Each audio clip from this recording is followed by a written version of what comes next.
Lebanon का Hezbollah लगातार उत्तरी इजराइल पर भीषण हमले कर रहा है और उसके जवाब में इजरायली सेना के लड़ाकू जहाज दक्षिणी लेबनान में घुसकर रॉकेट और मिसाइलें बरसा रहे हैं।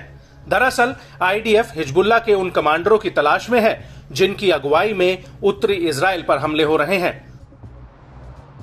और इसी कड़ी में इजरायली एयरफोर्स ने 3 जुलाई 2024 को हिजबुल्लाह की अजीज यूनिट के कमांडर मोहम्मद नाहिम नसीर को मार गिराया था। नसीर को आईडीएफ ने एक ड्रोन हमले में अल हाउच इलाके में मार गिराया है। उन पर हमला उस वक्त हुआ जब वो अपनी कार में सवार थे और इसी हमले में मोहम्मद कशाफ भी मारा गया है, जो हिजबुल्लाह का एक दूसरा कमांडर था। नसीर की मौत से हिजबुल्लाह को बहुत बड़ा झटका लगा है और अब हिजबुल्लाह इजराइल से बदले की आग में जल रहा है।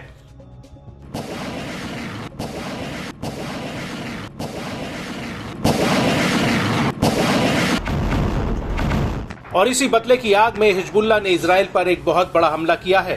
दरअसल हिजबुल्लाह ने उत्तरी इजराइल के ऊपर करीब 200 रॉकेट और विस्फोटकों से लदे 20 आत्मघाती ड्रोन से हमला किया है।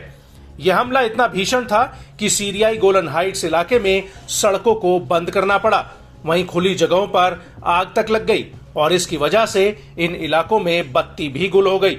इस हमले को लेकर लेबनानी न्यूज एजेंसी अल मयादीन का कहना है कि इस बार हिजबुल्लाह ने इजराइल के नए सैन्य अड्डों पर हमला किया है। कब्जे वाले गोलन हाइट्स, अपर अल जलील के काफी भीतर सफाद और नहारिया में हिजबुल्लाह के हमले हुए हैं। वहीं हिजबुल्लाह का कहना है कि उसने आईडीएफ की नई पोजीशंस जो कफार ब्लम में थी उन पर कत्यूशा रॉकेट से हमला किया है।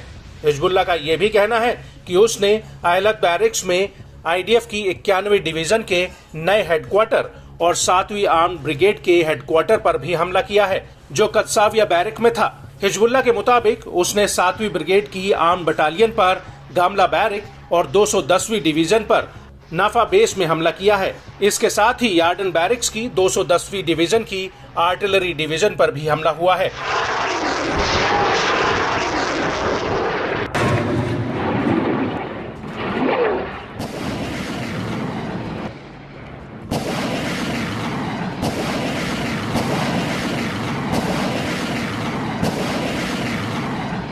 और हिजबुल्लाह के इन हमलों को लेकर इजरायली मीडिया ने अपनी रिपोर्ट में कहा कि हमने उत्तर को खो दिया है। मीडिया रिपोर्ट्स के मुताबिक सीरियन गोलन हाइट्स में हिजबुल्लाह के हमलों में आईडीएफ का एक जवान मारा गया है, जबकि कई सैनिक घायल हुए हैं। मृतक जवान की पहचान मेजर इटाई गालिये के रूप में हुई है, जिसकी उम्र 38 साल थी। वो यिफ्ता रिजर्व आर्म ब्रिगेड की 8679वीं यूनिट के डिप्टी कमांडर थे।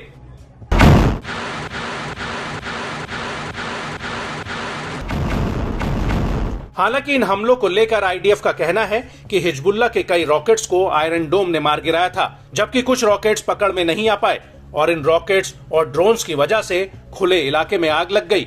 हाइफा के पास एक मॉल में आग लगने की एक घटना हुई है। वहीं हिजबुल्लाह के मुताबिक उसके इन हमलों में आईडीएफ के कई जवान घायल हुए हैं।